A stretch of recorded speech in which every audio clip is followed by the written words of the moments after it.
Yep. And can we just get a confirmation? Yep, give our turn. And this is our camera. Oh, wonderful. Yeah. Well, welcome everyone. Again, I can't see people, but I think Nancy can. So I am grateful that we've got critical math that's going to trickle in, as well as online for our monthly seminar series in pediatric GI.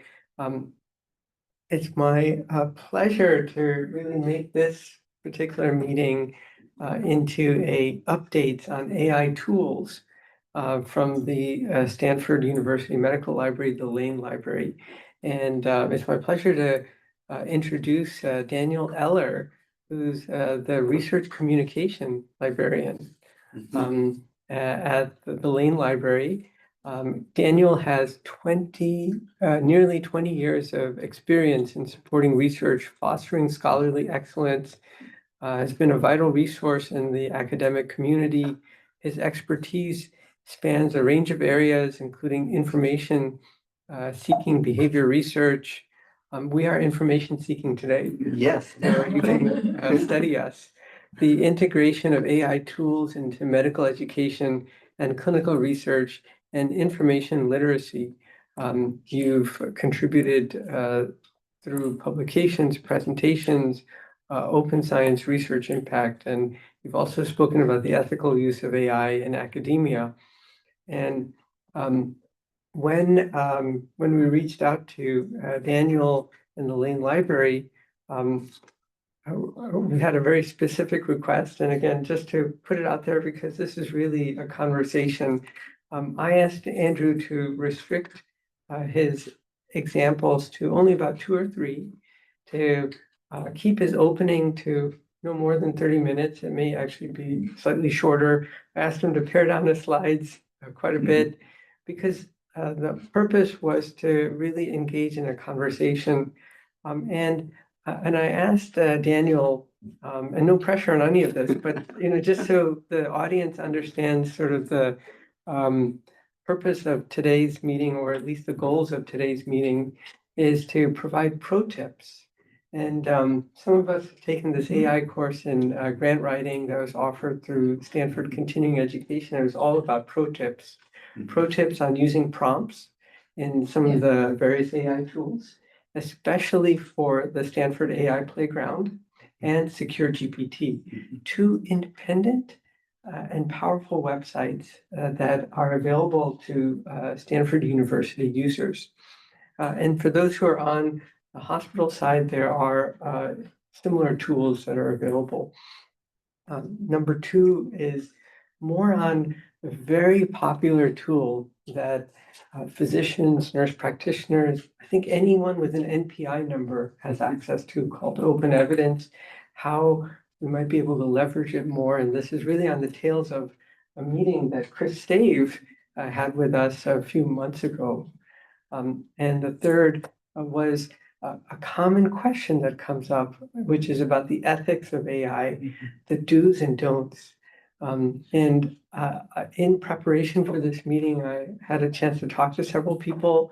There are numerous questions that are emerging. I'm going to really make it organic, allow people to ask those questions about the do's and don'ts.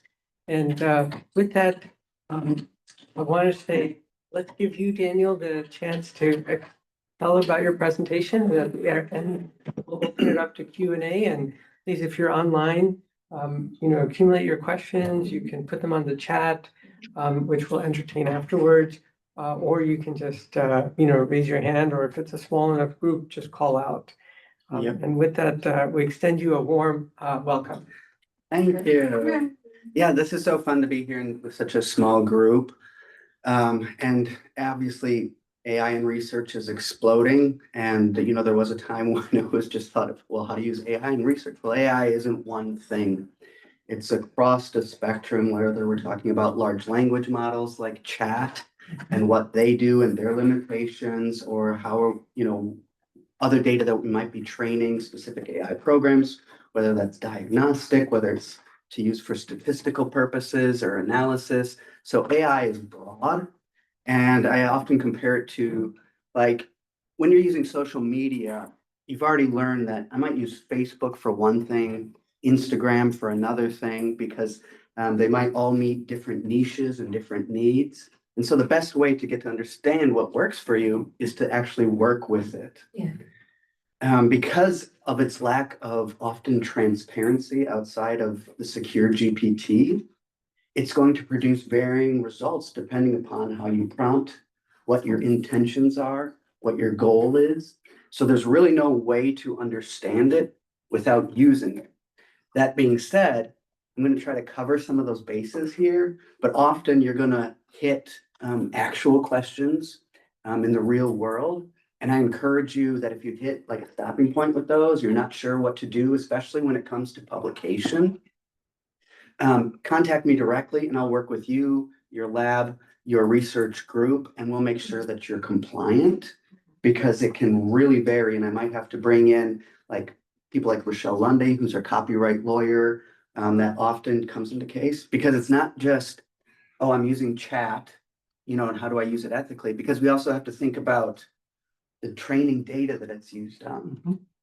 So I'm just going to kind of go through some of the ethics first, then talk a little bit about these things, but mostly I'll be interested in hearing your research questions and finding out how you use AI. But before I get started, I was just curious, like, how many of you already integrate AI into your research? A couple of you. Okay. Does it tend to be the large language models, the chat type style where you're asking it questions? Or are you using more programs like Elicit, Research Rabbit, Open Evidence? Tends to be the chat. Chat and open evidence. Okay. See, All right, that's good to know. All right, I'm just gonna share my little slide here. And again, stop me at any point, just unmute yourself and speak if you want, or put it in the chat.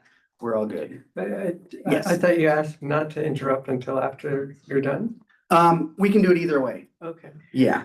Just because I think you've got like very specific examples. Let's go through the examples and then at the end we can, unless someone has a burning question. The just burning, Yeah. yeah, on fire question. That sounds good. All right. Also, yeah, as the research communication librarian, just so you know a little bit of my background, I do work with teams on systematic scoping reviews. And all of this AI is basically help partners so that we can use things like PubMed, Embase, those standards in the field for our systematic and scoping reviews, because they don't want to see that you used AI. It needs to be transparent and reproducible. So if you have questions about that, I'm also here to help. But as research communication, I also work with copyright, where to publish, how to publish, and that's becoming increasingly more important because every publisher has different requirements for how you use AI and how you document it.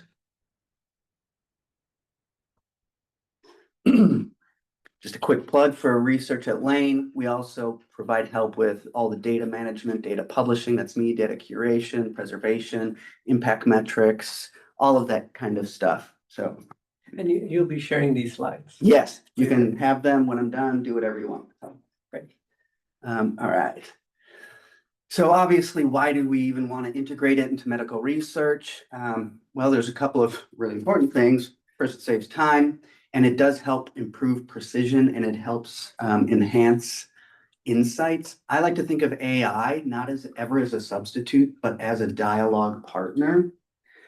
So even when I'm prompting and I'm using AI, to begin with scoping reviews or grant writing, one of the most important things is to set it up or prompt engineer it as a dialogue partner. So be very highly specific about who you are, what's your position at Stanford, what angle you're wanting to look at, what evidence base do you want to approach it with. But even when I do that, it's funny. I actually physically, I'm dialoguing with it. When it comes back as a response, I might say, okay, you're using conventional wisdom, but I am a specific researcher in this area and you haven't highlighted A, B, or C. And it might say, I apologize, because it's not going to have access to necessarily the cutting edge research that you do. You have to remember that being at Stanford, you are on this cutting edge of research. And it's been trained on a vast knowledge that includes, a lot of, let's say, lesser opinions. So you can never take it as the wise one in the room. You are always the smartest person in the room when you're dealing with this. So you have to remember that and create it like a dialogue partner when you're looking at it. So some of the things that can really help you when you're starting in any of these large language models like chat, secure, even open evidence, is the better your clinical question is when you're coming into it, the better your responses are going to be. However, that being said, it does really work well with natural language. So maybe a patient that comes to you and they're using a natural language, and it can be hard to translate that between the controlled language within your field and discipline and the questions they're asking. So sometimes it can actually act as an interesting translator because it'll collect all the knowledge of personal testimonies of people using these terminologies over and over. And maybe that's associated with clinical keywords that can really help jumpstart your research. So when we're starting, it's really important that you try to really hone in on that research question. And if you're having difficulty with maybe picking out PICO questions or any of these things that might narrow it down, you can ask it specifically, help me phrase this as a clinical research question. And then maybe it'll pop up with something. You say, no, I don't like this element. I don't like this element, add this. And so before you even start to really look at the articles, focus on this dialogue partner to make sure that you're both on the same page. And, because if you do that, then the results that are going to pop up for the articles that it suggests will be more aligned, and then you don't have to correct it down the road. You do this work up front. And this is really important when you start to use even the playground. You can build a persona within this playground because it's going to remember this tactic. And it's always going to be then refining its searches, and you won't have to type it in every time. It'll kind of remember what you want, what you're looking for in your specifications. So the more time you can spend in this prompt engineering time, the better your results are going to be. Mhm. And it's really important to second guess it, say, no, you're wrong. Even if you do it in natural language, like, I don't like what you're saying, this is completely off. Let it know that and keep training it, and it'll come back. And finally, after a time, you'll start to see that it responds to you in a way that you find most effective.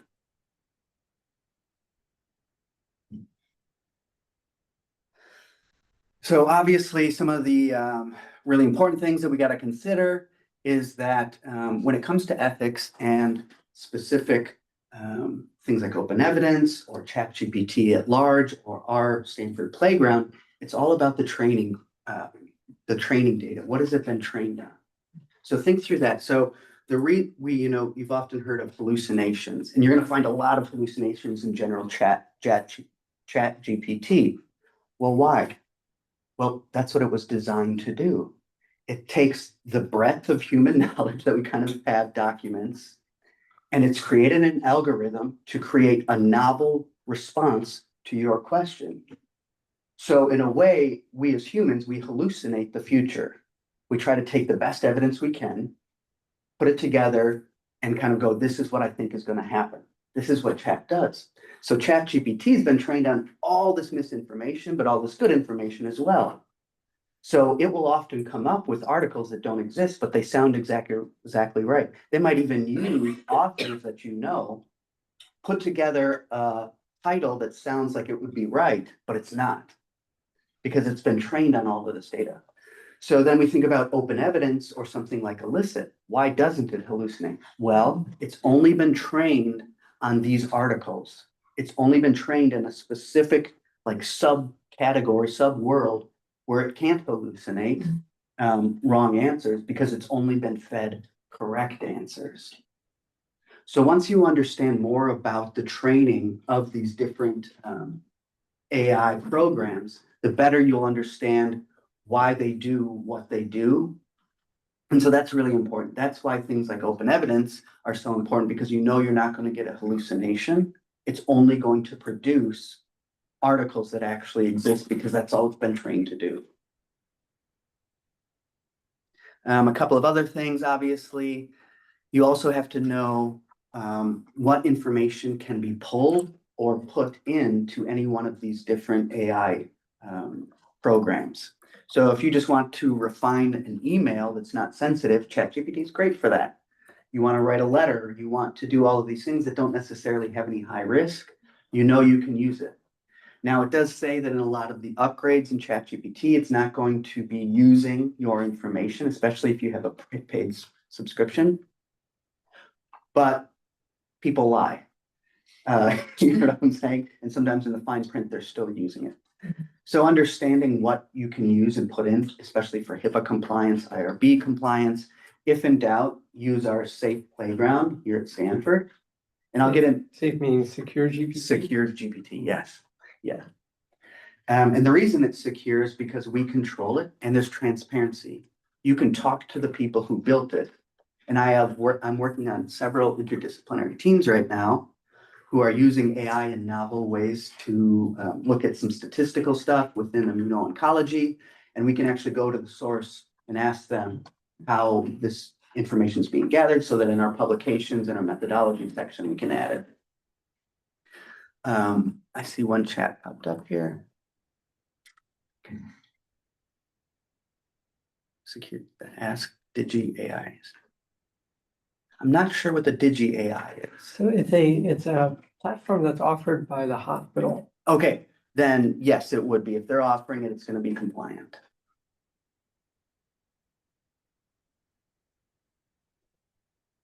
Something that's important to consider also when it comes to ethics is it's always been important, but it's more important now than ever. Often you do research and you think afterwards, where am I going to publish it?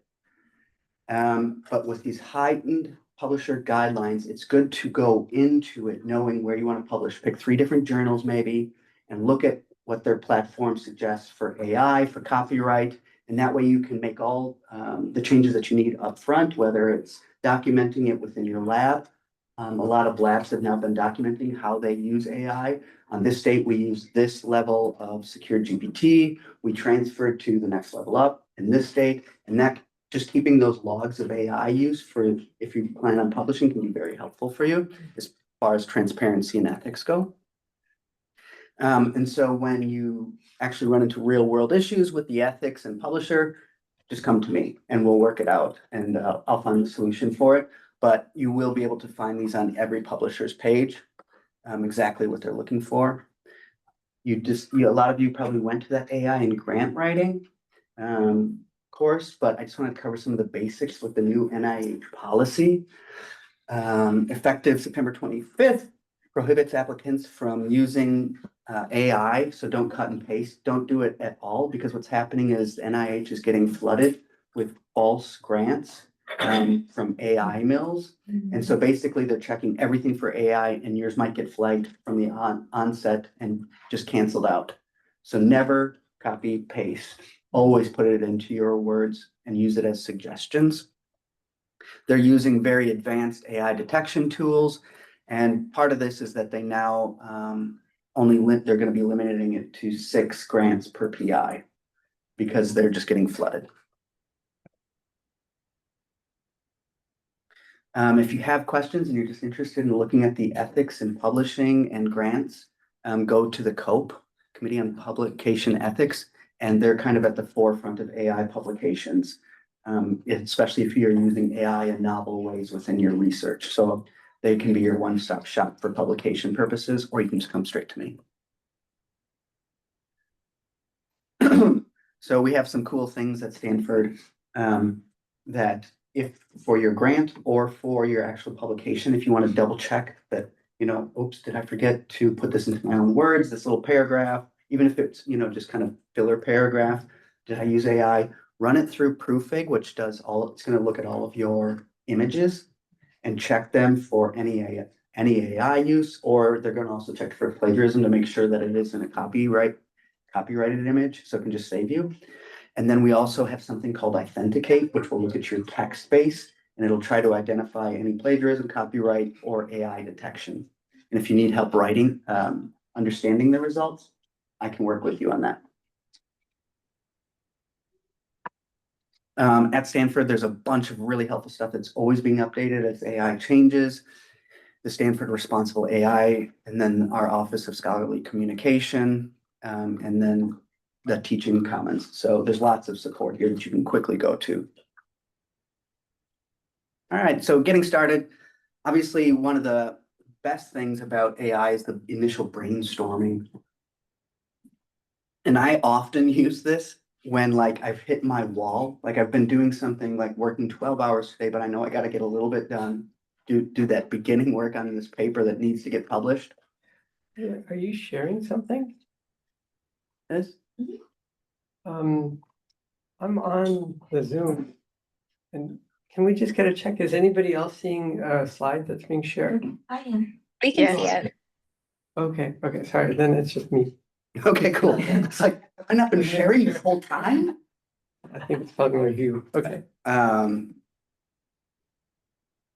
So the LLMs are great for the initial brainstorming, getting your research question, getting your PICO, finding out what's out there broadly, considering it. It's really good then for, let's say, so I don't know how many of you, it's better to work with a librarian on the end of this, especially if you're doing systematic and scoping reviews. But one issue that often comes up in the beginning of your research is, how do I transition my research question for the scoping, systematic, and narrative piece when I'm looking for the research articles?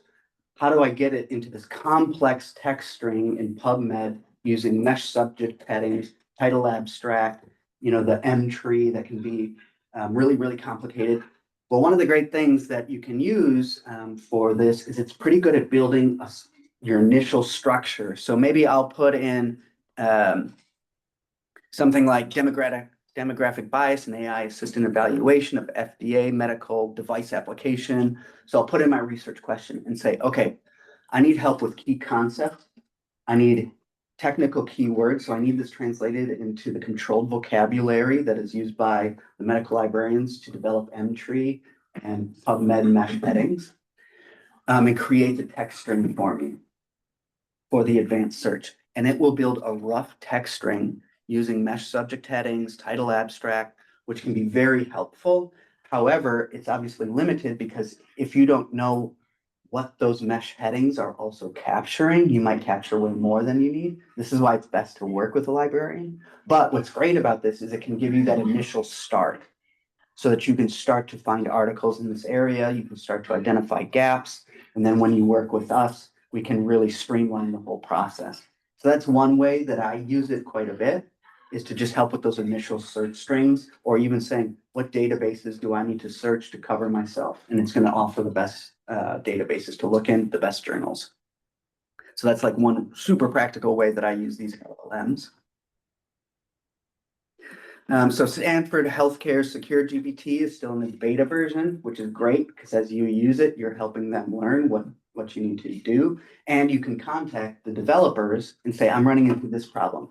I asked it to maybe you need help, like you've got a statistical, you're approaching your problem with one statistical model and you want to see if that's the best model to use for your particular research. Run it through chat beta and see what it suggests and say, oh, we might want to turn and use this based upon, your emphasis in this area. So it can actually be really helpful for even areas that you might not have thought to use it.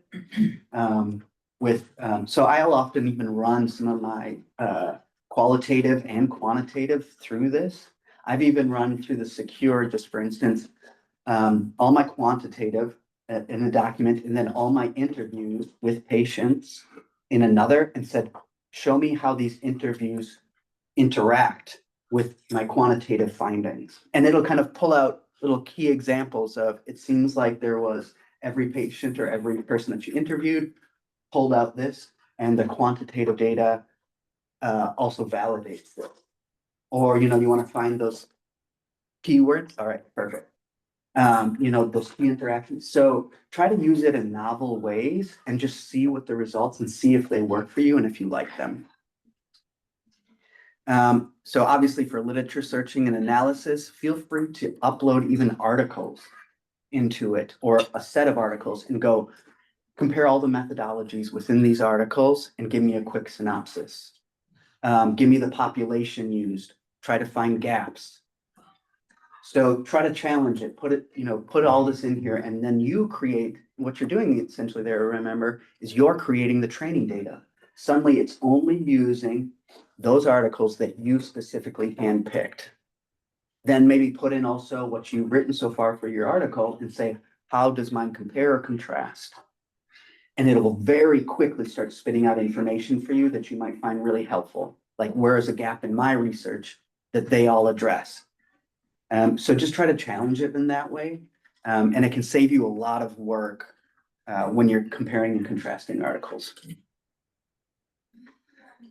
Obviously, the most important thing is use it to translate from over here, your questions and its suggestions, and then go find the real world article to see if you like how it summarized it. Did it miss a point? Did it miss something because of its bias? It might have a racial bias. Maybe it wasn't considering the Asian population correctly. Maybe it wasn't considering this population. So you're always double checking the work in the actual research itself, but it can do a lot of that upfront legwork for you. Here.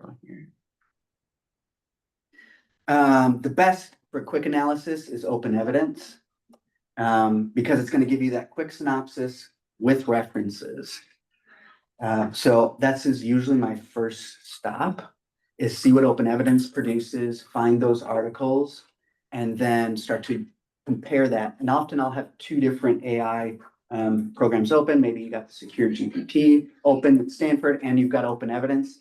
Quickly do a compare and contrast and find out, okay, this is producing something I like a lot more over here and not over here. What could be the issue? Can I prompt engineer chat over here to more closely compare to what I'm finding in open evidence?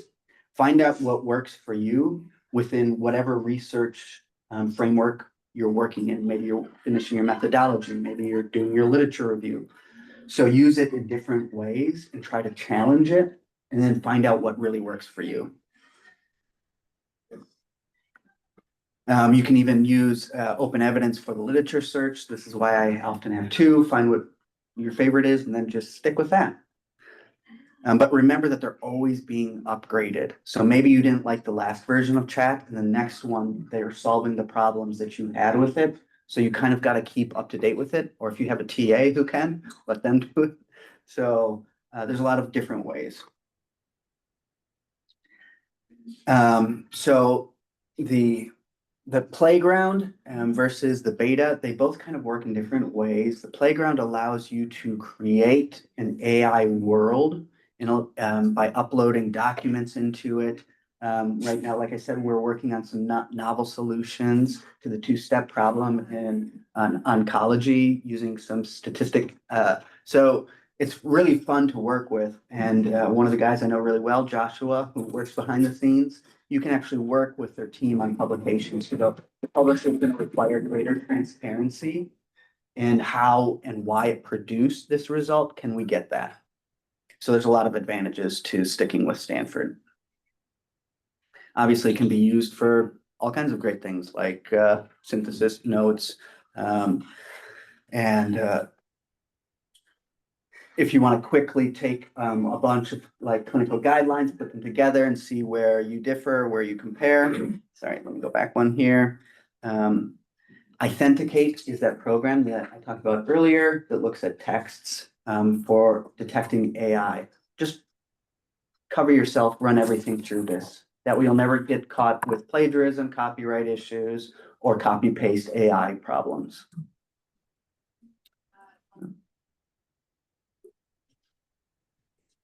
So now I think we want to kind of open it up for questions, and I encourage you to like start to play around with these. And if you have a research question, jump in there. But I'm really here right now to answer any questions. And apparently my font went to something else. So questions, contact us or me. And I'll work, especially when it comes to time to your actual publication and you're working with your lab or your team, we can meet as often as you want over Zoom and really start to make sure that from the very beginning, you set yourself up for success. That's outstanding. Let's do a again, Daniel's talk was supposed to be short by design. And so thank you for allowing me to really impress that. If you can, yes, and you took off your share, let's open it up. One of the main purposes was to let everyone know that the Lane Library is open for business Mhm. and very interested in partnering with us, and with individuals, with research groups, with labs, with faculty, with fellows, with anyone within the Stanford environment to answer these types of questions or work on projects, and to have your contact information. We'll share the slides with you, so you'll have that. And now let's open it up. But let me start with those who are here in person, and then we'll migrate, we'll go back and forth. So, did you have a question? I had a question initially, but I think you answered it as well. So if you're getting different results, say from the playground, Mhm. compared to say miss something in the article, should we go back and point that out, like be part of the supervised learning for the Yes, I always like treat it like you're talking to a colleague and go, no, no, you missed this section, especially in the playground where it's learning your preferences, and it will help sharpen. And often I'll go, you need to be more suggestive. Don't talk to me like you're confident. And then even when in doing that, it can help remind you that you're talking to an algorithm and you're the expert. So always be taking back control and correcting it, you know, and that can really, really, really help. Awesome, thank you. Anyone else before we go to the Zoom online people? Yeah, so I think this was great. I'm sorry I was late, so I missed a lot of it. And I don't know if you addressed this in the beginning, but I was wondering, do you feel like are there specific models that are more accurate for like trying even doing systematic reviews with like extracting all the articles, and then also once you have extracted those to populate and like synthesize? Yeah, for sure. I think if you are doing like an official scoping or systematic review, contact a librarian right away, because we'll make sure that you're doing the Prisma standard with your methodology, protocol, and limitations. But certain things are very, very helpful. Elicit is very, very good at taking the free version allows you 50 papers and it will do a side-by-side comparison, but it's going to do it in the most general sense. So it's not going to have your eye for drawing out that information, but it can help give you 50 papers. But again, even when you're doing that and then you're writing your systematic review, I would treat it like a colleague I talk to and not even make it part of my actual paper. Like I would then say, okay, found these. Now let's create a perfect text string in PubMed that also finds these. Then I cite PubMed. Okay, thank you. And now let's go to the online. Does anyone have any questions? I know one that came up initially was the use of DigiIS, which is, as I understand it, a hospital, so SMCH and maybe SHC platform. There's also a GPT link. Are you familiar with any of them? So not, this is I haven't heard about this specifically, this hospital one. What happens with a lot of these is that they still rely on the underlying algorithm brought by the GPTs or whatever, and then they clean and scrub and protect the information. So they act as a buffer. Because they're not the ones, you know, developing, you know, the huge amount of data that needs to be involved for training a playground of any kind. You couldn't just create a playground only on Stanford information. It still has to draw from a greater data set. So then it just acts as a filter. And if it's coming from everything that I've read, and you can double check on the AI policy that I put a link there. It'll always be updating, but anything that's going to be coming through there is going to be safe for use. But it's really important. Safe for use doesn't mean safe to take and publish. So certain data sets might be copyright protected, especially with human specimens. So if there's any issue about what you're pulling and you're worried that it might be like that the data was trained on may infringe upon copyrighted material, and then there's guilt by association. So if you have any questions regarding that in publication, ask me and I can if I can't answer it, then we'll go to Rochelle Lundy, who's our copyright lawyer and is getting very, very well acquainted with AI issues now. Awesome. Well, thank you. I see a hand up with Michael Rosen. Dr. Michael Rosen, please go ahead. Hey, thank you. So what there are there some that are better for basic science like searches or compiling information versus clinical? Like open evidence is fantastic for clinical science. I don't know, I actually haven't tried it. I assume it doesn't work as well for basic science because it's not what it's advertised as. Are there some that work better for one than the other? And then are there other alternatives to elicit? Like another one I've heard about is undermined, and I wonder what experience is with those. Yeah, so they're popping up everywhere, and elicit is a little better than open evidence for broad science. And something called Research Rabbit is also a little better for training and finding articles, and it can produce like graphs of when articles were written, and so it can be a unique way of viewing different things. The most important thing is if you can just dig a little bit and find out, when something pops up, what data was it trained on? And the good ones will upfront, like a Research Rabbit will say, would you like me to search free PubMed, or would you like me to search this other kind of general open source database? And when it does that, you're in good hands. Even I've worked a little bit with Perplexity Pro, where right up front, when you ask it its question, you're going to see everywhere it's searching. And so the more transparency you have, the more you can kind of go, okay, I'm going to trust this one a little bit more. But basically, it's like, what helps you the most? Maybe one colleague you find very interesting and helpful to dialogue with, and another you're like, no, I'm not speaking to them again. That's how you should approach AI, where you're the expert, but whoever's helping you the most, kind of work with that. Is there any, sorry, I'll pan the mic in a second, but do you see any future where Stanford's going to get a site license for one of these? Like, is there one like that's worthwhile for us getting used to because it might be available more broadly? That's tricky, but I think so. Yeah. You're Okay. already I was at a conference and I started to, it's really tricky to get the contract for these, because let's say you got a contract with some Elsevier product. Well, everyone has access in the same way, but with AI, the contract is unique because every user has to be protected uniquely and their full chain has to be stored somewhere. So what I see more in the future is Stanford is going to build it themselves. And that's who and that's what we are already seeing is because they're using this data that you're using in the playground right now for training.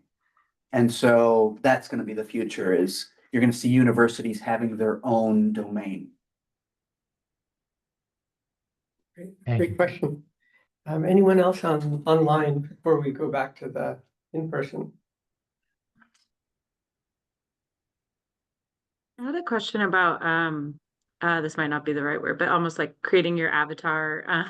You said that gets did you say that happens in the playground space, or can that happen just by signing into whatever AI and over time it will eventually learn you because you're signed in? Yep. So even like ChatGPT, I have a persona within one string, and sometimes I'll give it commands specifically, like I might import a bunch of information and say, I need you to remember this exactly.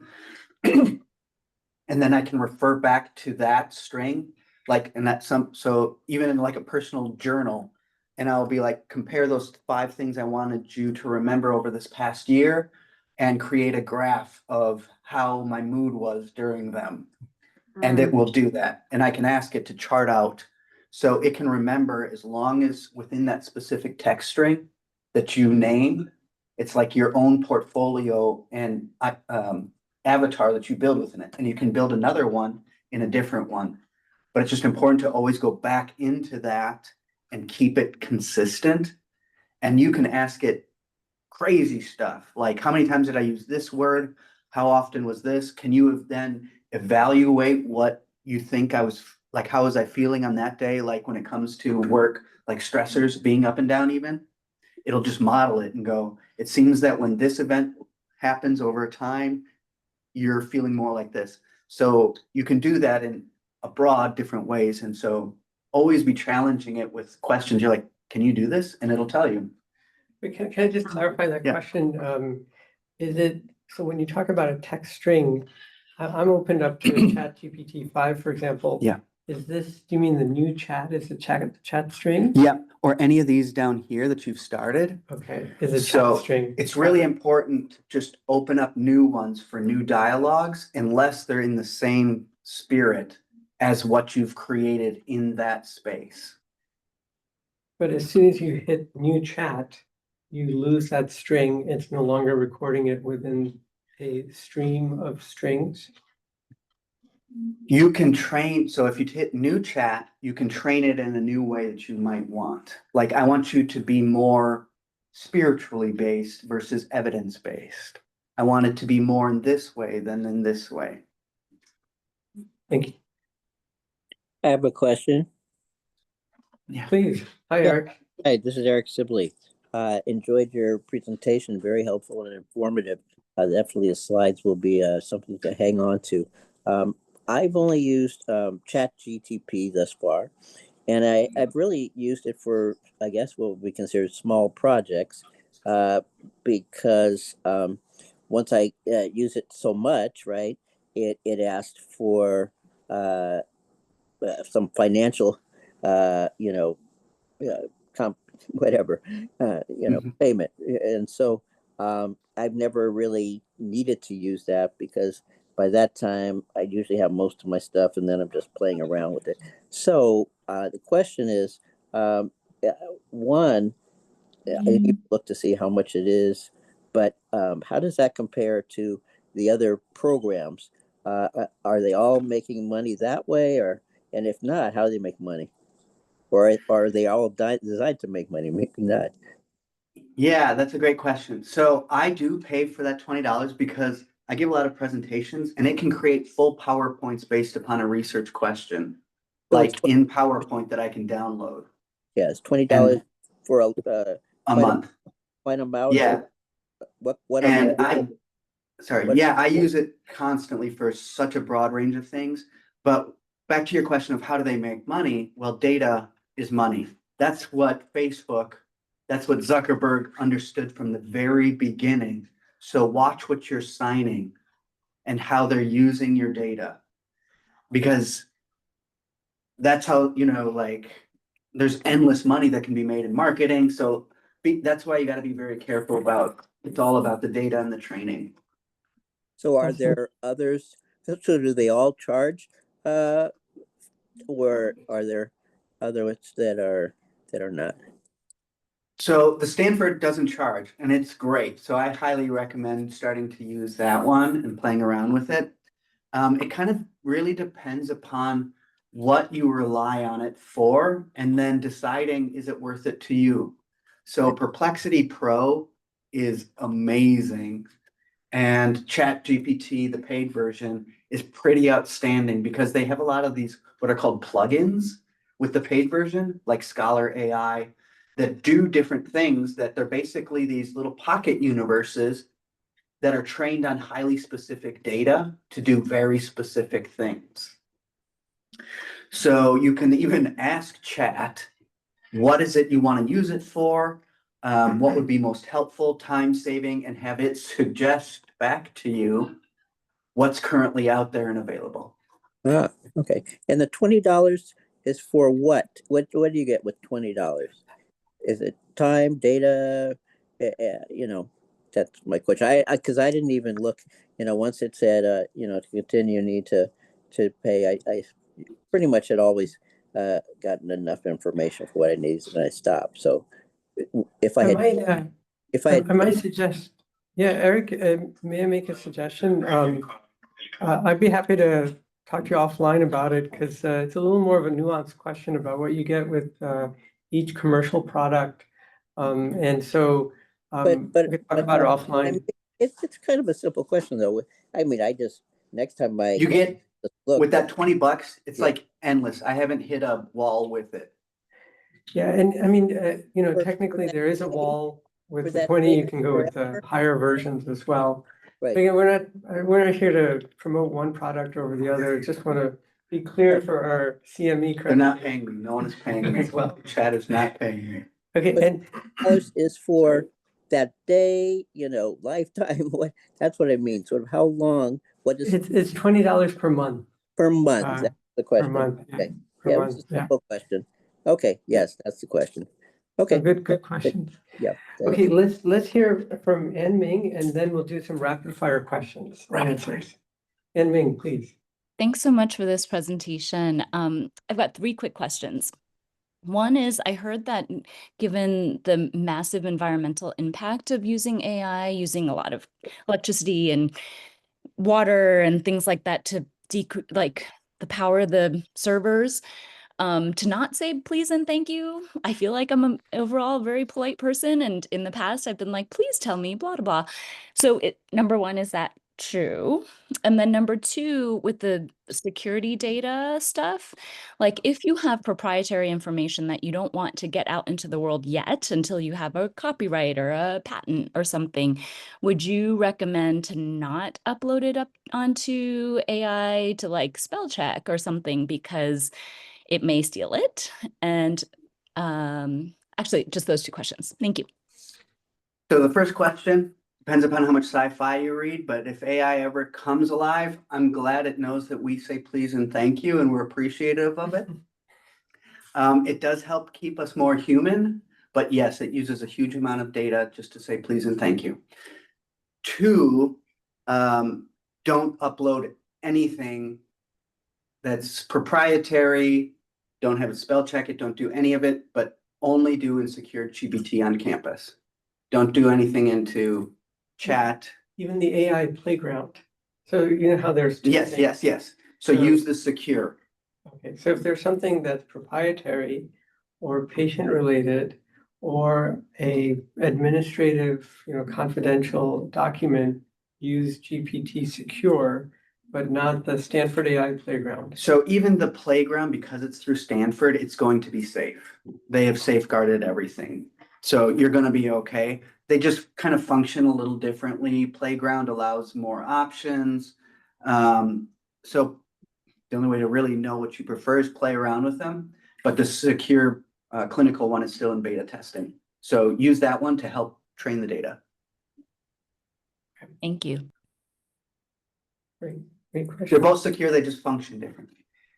Okay, so at this point, just in the last few minutes, I have a few accumulated questions from what others who may not have been present had asked, and if I could rapid fire through them, Hit me. it might be of interest to others as well. Okay, so one question is about deep research. So many of these tools have now deep research or equivalent function. You can hit the button and do it. They're usually excellent, and many people have recommended it. Does the secure GPT or the AI playground function under a deep research-like environment because there's no special button? That's a great question. And it doesn't function in that same way. What I recommend is, so because a lot of them are still being beta tested, is that, like I was just speaking to Joshua this morning, who's part of developing in those areas, and he goes, I want to know what the medical researchers want this to do. Do they want, it to do this specifically? So I think it's a matter of asking it to do that and then finding out exactly what we mean by that. Right now, the secure Stanford is better at you uploading 10 articles and asking it to do the deep research based upon this. Okay, thank you. The other question that came up was just some of the pro tips. Again, several of us on this call have taken this course where we got a lot of pro tips. Often these pro tips are like doing deep research. So for example, one thing that was recommended that I do now almost always is in the prompt, I ask me any clarifying questions, because that's what deep research generally will do. But now you force it even under non-deep research to do that. I find that to be very helpful. I'll ask it to create a better prompt before answering the prompt so that it has its own internal helper AI to improve the prompt. Are there any favorite pro tips that you would impart to us as a rapid response? My pro tip is spend time at the beginning building your avatar or your personal persona and being highly specific with exactly who you are, what is your degree, where do you work, what do you specialize in? And the more work you can do up front for creating those those prompts, the better it's going to be in answering your question. So that would be my suggestion. Awesome, thank you. Another question that came up was about some of the other domain-specific AI tools that are still quite broad. There's something called Google LLM Notebook. And Google LLM Notebook uses Gemini, but what it does is it allows you, with a large number of tokens, just a large number of text allowable input, to put in something like 50 articles, and then it synthesizes them. Do you recommend a tool like this? Absolutely, because it's going to save you time up front. You can quickly evaluate what it came up with, where you see there being gaps. So, I mean, if you had a friend who could quickly synthesize general information of 50 articles, you'd probably go to them, take their information, but then build on it, because at the end of the day, you here at Stanford are going to be smarter than 99% of the people that built the data for this foundational evidence. Awesome. There are a couple more rapid fire, but then we can open it up again. Another rapid fire question that had come up from someone was that there's more than one AI tool in either the AI Playground or Secure GPT.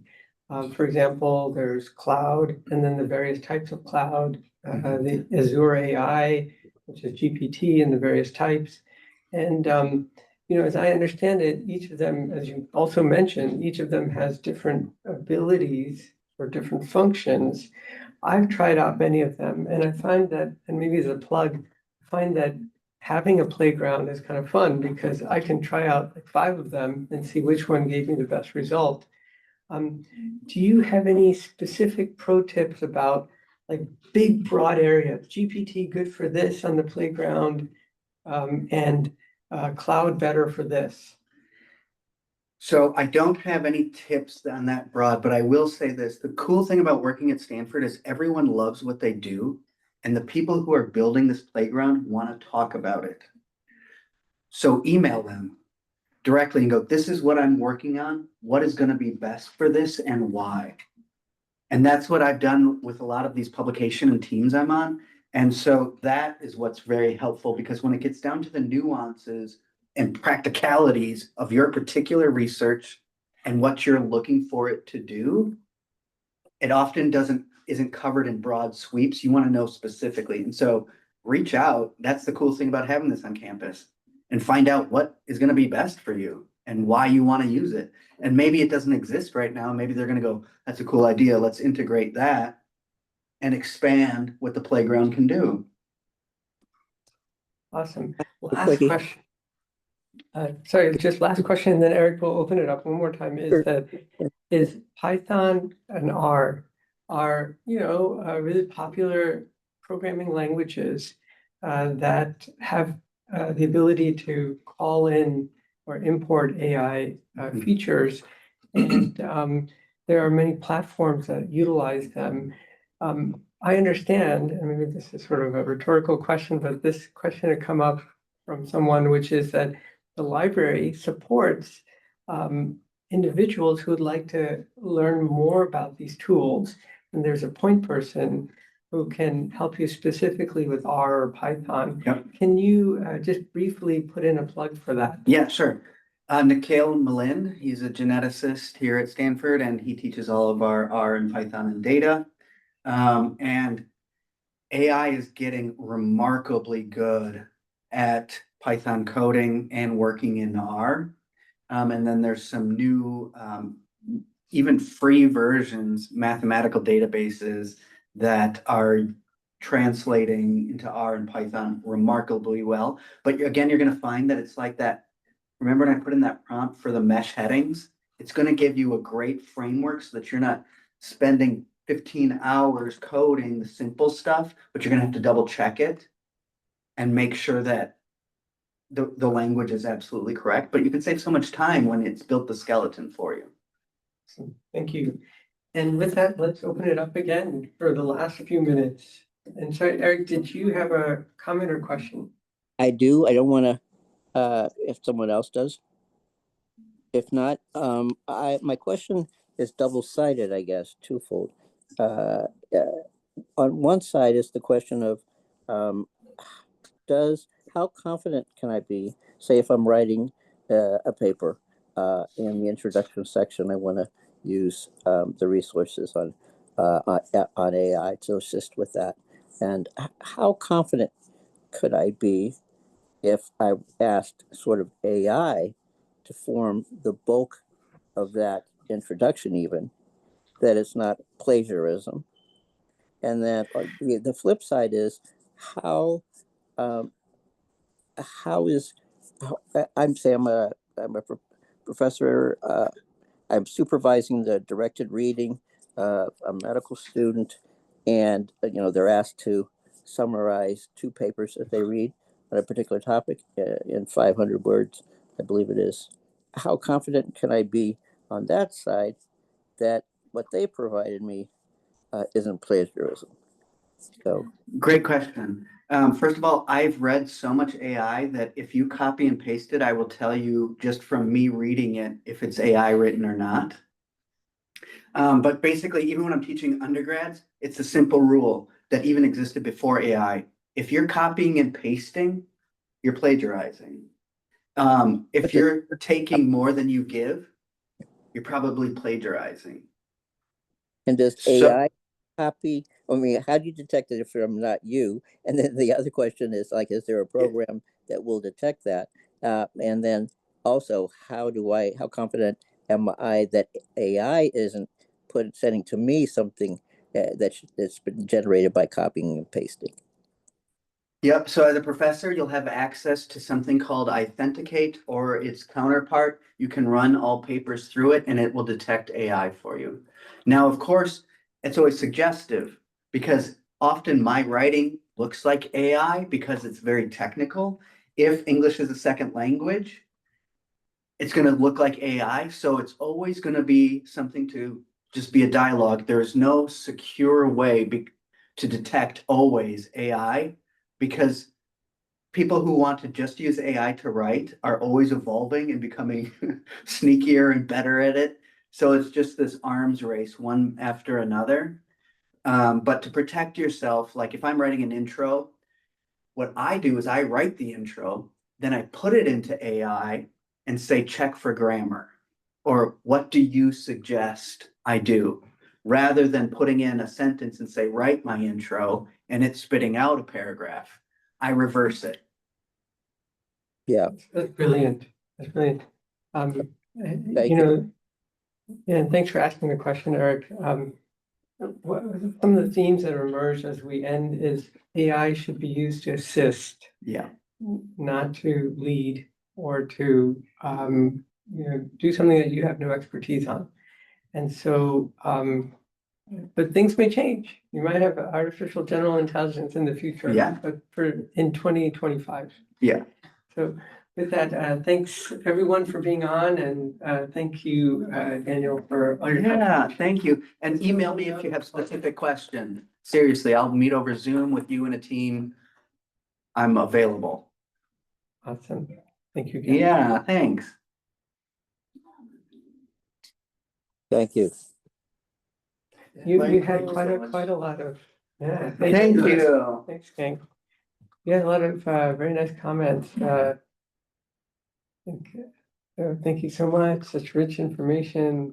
Someone else writes, this was very helpful. Good. We shoot for helpful. Yeah, and thanks for allowing me again to Oh, yeah. keep it short, because You were right. Yeah, the team has a lot of questions that they had at the end. Yeah. and I accumulated quite a few of them from polling people, because I'm meeting all the faculty Yep. at the end of the year right now, like in the Yep. last 2 weeks. And several of them have asked, is it, some of them thought that you can't use secure GPT for patient-related Oh, questions. yeah. And I said, I thought you could. Yeah. They said, we were told you can't. I said, who told you? Let's find out. The second was, they didn't think you could use it to assist in framing a letter of recommendation. Oh, And I course you said, can. I think you can. And Yeah. all administrative stuff that's sensitive, as long as it's within the secure GPT Yep. platform. you're good. Yeah, there's so much misinformation, and what I'm shocked by on campus is the lack of congruent messaging. Yes. So is there a advisory that we can just send people of? We're do's working on and it, don'ts? yes. So me and Rochelle out of the scholarly communication, because she has more pull with even the main campus, we've been working on creating a one-stop shop for AI ethics. That's awesome. Especially in regards to publication and writing. So our hope is in the next couple of months that we'll have it, That Because, is yeah. outstanding. because it needs to happen, that we have consistent messaging. But as you know, there's